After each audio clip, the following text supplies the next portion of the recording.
ഞാൻ നിർത്തി ഈ ജോലി, ഞാൻ നിർത്തി. എനിക്ക് മടുത്തു. കാര്യം മാറിക്കാണ്. നാണം കെട്ട് പൊണ്ടാൻ തുടങ്ങിപ്പോയി. കാര്യൊക്കെ ഉണ്ട്, അതിനാണ് പറയണത്. മനസ്സിലായോ?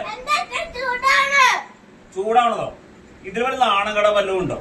ഇന്ന് ഞാൻ ആ മറ്റേ സൈറ്റിൽ പോയപ്പോ അവിടെ ബംഗാളികളും തമിഴന്മാരാണ് നമ്മുടെ സൂപ്പർവൈസ് ചെയ്യേണ്ടത്.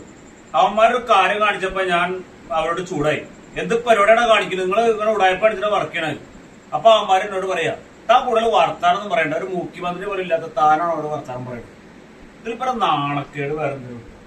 പക്ഷേ തൊലി അങ്ങോട്ട് ഉരിഞ്ഞു പോയി. ഞാൻ നിർത്തി, പണിക്കുമൊക്കെ നിർത്തി. ഇനി എന്ത് മുഖ്യമന്ത്രി വരണം അന്ന് പണിക്ക് പോവാം. അല്ലാതെ ഇങ്ങനെ നാണം കെട്ടിട്ട് എത്ര കാലം ഇങ്ങനെ പണി, എത്ര ദൂരം.